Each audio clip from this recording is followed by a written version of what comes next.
down parts per se, but I do think I've at least sort of if anything that I wanted to sort of communicate to the powers that be in Hollywood, it's that I'm a character actress, and I can and will and want to transform into whatever.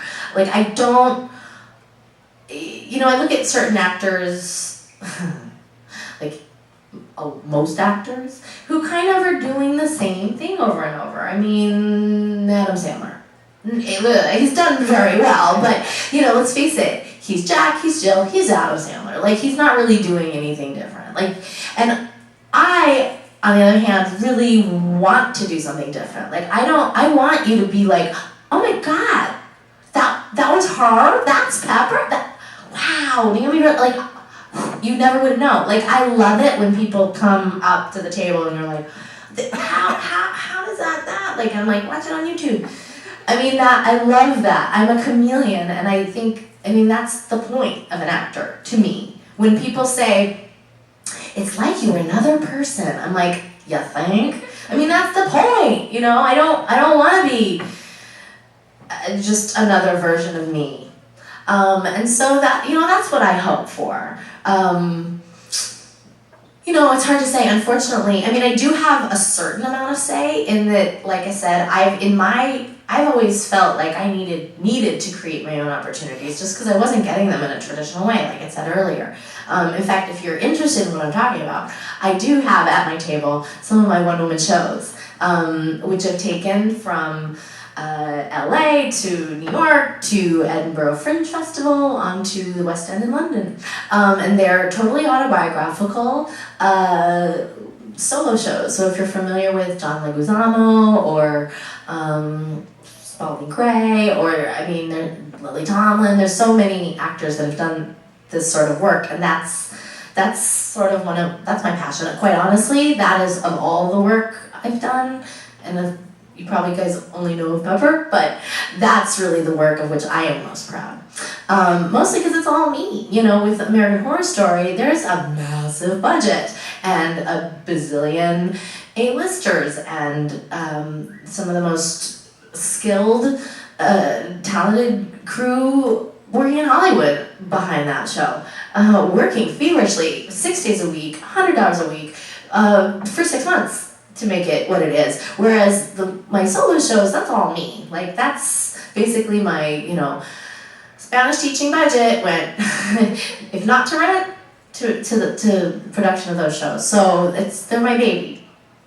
But, those kinds of things, those are roles that I can actually control. But other than that, honestly, actors, we're in kind of this really unenviable position of sort of waiting around otherwise. Like, it's kind of the worst of them all. Like, if I got to choose a lot in Hollywood, it probably wouldn't be. Like, the actor is kind of like at everyone's mercy. Like, give me, and it's sort of you're kind of without control a lot of the time, and I don't like that at all. But it just is what it is. So some things I can control, and others I'm just kind of hoping, waiting, wanting. So, is there anybody else who has any additional questions or anything? Yes? Have you looked into other forms of acting aside from the stage and the screen? I know voice acting and other things of that nature. Have you looked into that as well? Or? For sure. I have a voiceover agent who calls me with, I get a audition on Friday before I got on the plane. Voiceover is also something that I would be very good at because, like I said, I do have this background in comedy, and I don't have a great voice, if you notice, as far as, like, just speaking. It's nothing, specifically, there's nothing tremendous about my voice. It's not like I sound like James Earl Jones or something, but as far as, like, characters, I'm very good at that. So, they'll give me the scary witch or the, you name it, wacky whatever, and I can pretty much nail that. Yeah. So I'm open. I go to, yeah. There's certain things that I think are kind of a good fit for me. Like, I can't see myself being like a Siri. You know what I mean? Like, no one's gonna hire me to like listen to me as their GPS. No, I mean, but that's an actor's role. Somebody, that's some actress doing that, not me. You know, commercials, I've done a lot of commercials actually. I'm kind of a kiss of death for commercials. I usually pity people who are casting commercials with me because they never air. Like, literally, I've done so many commercials and no one's ever seen them. Which sucks because you really only get paid when they run. Yeah, in fact, like, I'm friends with Flo from Progressive, and in fact, I even went out for that. And it's so funny, like, what if I were Flo? Like, I'd have a totally different trajectory. I'm glad listen, she's done great.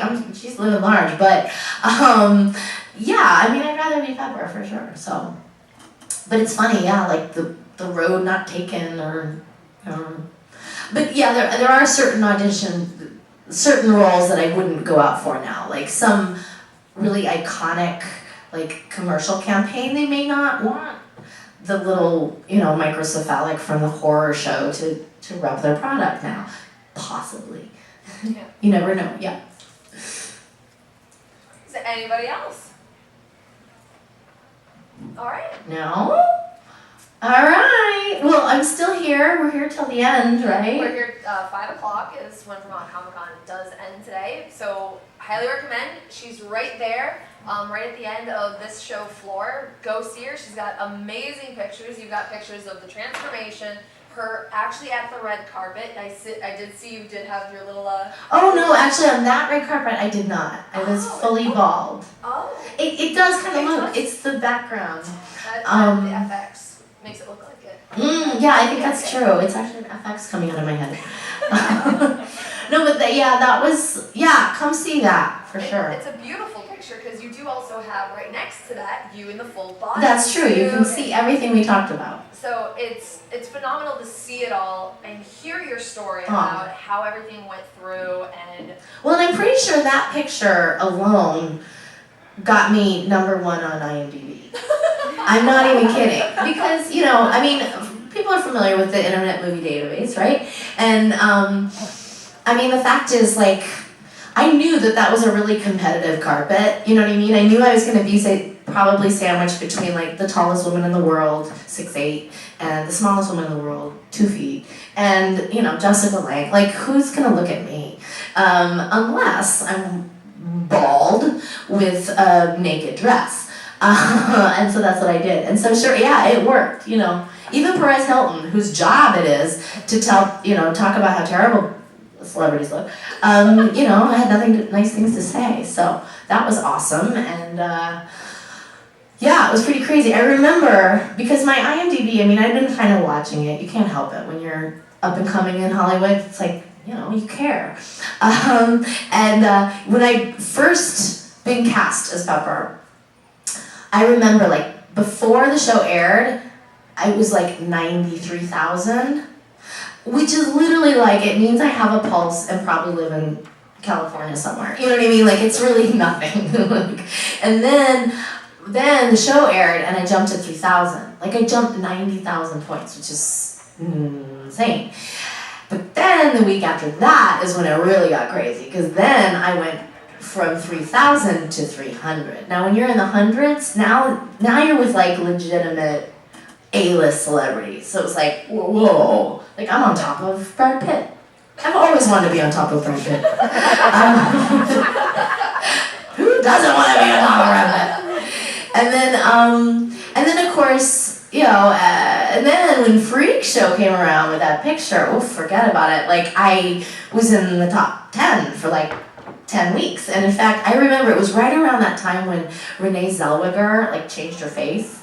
And it was one of those things where, like, somebody would die and they'd be #1, or she would change her face and she'd be #1. It was like, stop. Everybody just stay alive, like, keep your face. Like, I'm on a trajectory here. I'm going places. And then sure enough, like, a week came and nobody died and nobody changed their face. And I was #1.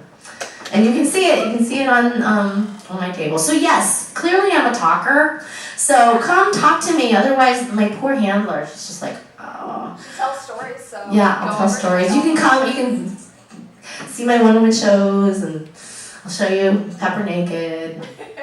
Yeah, that's good. Thank you so much for coming. Thanks for having me. A year later. Thank you for not disheartening when I didn't come last year.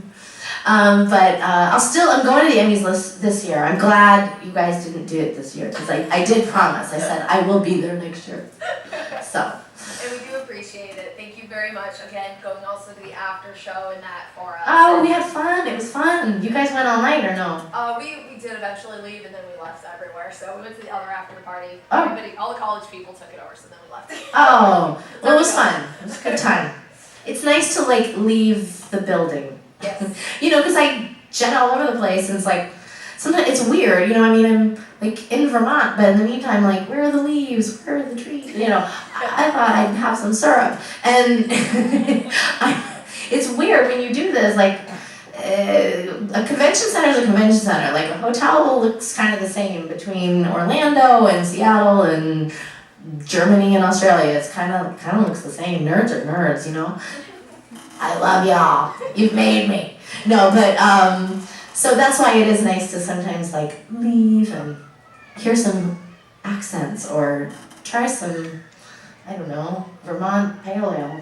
We have so many breweries here. So Yes, I learned that last night. And be completely gone by the end of the day. Awesome. But thank you again. Thank you guys for coming and joining us. Thank you.